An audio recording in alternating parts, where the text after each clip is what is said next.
How's it going, everyone? And today we are looking at a Dragon Wilds quest called Highlighting the Problem, which is going to reward you with the recipe to craft the Staff of Light. Now, for some recommendations before you start this quest, I definitely suggest using the best armor set that you have. Also, make sure that you have some food and water, as this is not a short quest to complete. Now, for runes, you're definitely going to want a good chunk of air runes so that you can cast Windstep, as it's required in a few different parts of this quest, so just make sure you have a lot of air runes on you. And then also additional runes if you're going to be using the magic staff as well, because this, like I said, this isn't a short quest, so you're going to be in areas where you cannot craft more runes, so make sure you have plenty on hand. Now, if you're not using a magic staff and you're going to be using arrows instead, just for reference, in this quest alone, I used about 150, and like I just previously stated, you cannot craft more at certain parts, so your mileage may vary. I would definitely have at least 200 arrows before starting on this quest.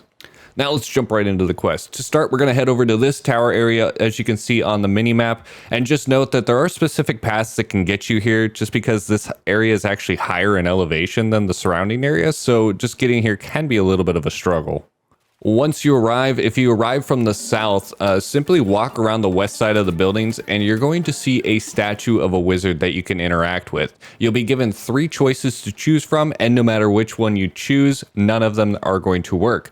After at least trying one, you're going to see that the quest officially begins, so you'll know that you're good to move on to step 2. Now all we have to do is actually go right behind the statue. You're going to see some broken boxes pushed up against the building, and you're going to find a lore book called the Vault Hunter's Journal. Reading that will reveal that the password you're actually looking for is hidden in a nearby vault. So now that we know where we need to go, we're just going to make our way east, and then I just jumped along the cliff edge and actually led me right to the vault entrance, but if you want to go a different path, feel free. Now this is where I'm going to bring a large warning here, bringing all your runes for Windstep, water, and food, as you're not going to be able to craft anything once you're inside the vault, so just be aware of that before you enter. Alright, once inside, simply make your way around defeating the few monsters that you're going to come across until you reach this room. This is the room that you're going to be looking for, as it contains the next part of the quest. All you need to do is simply use Windstep and jump up on the ledge here, and then you're going to make your way around the corner where you're going to see another statue.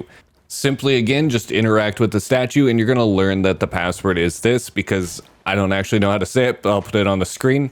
Also make sure to collect the items in the chest while you're up here.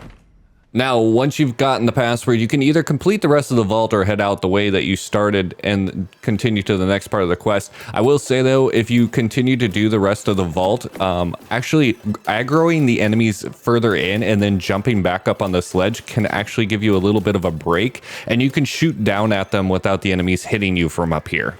And personally, I chose to do as much of the vault before leaving as well. I didn't kill the boss, but I did complete almost the entire thing, just because you do need vault cores and vault shards to build the staff, so I figured I might as well do as much as that and gather some of those ingredients before completing the rest of the quest. Alright, so once you've made your way out of the vault, simply just go back up to the statue that started this whole quest, and you're going to interact with it again. This time you're going to select the correct password, as it is that static password, and then you're going to be given another task, and this is going to involve taking a Mysterious Orb and charging it on top of the towers in the area. This is going to be another area where having Windstep is going to be very handy. Alright, so for the first tower here, we just came around the back side of the south side of it and then come up on this ledge, and you can use Windstep to jump right up on top of it. Once on top, you're just going to simply interact with this object here with the orb, and it's going to charge it up. Then you're going to actually head over here east side, and then I jumped on the roof ridge here and then Windstepped over, and you're going to find a chest that's hidden on this middle structure.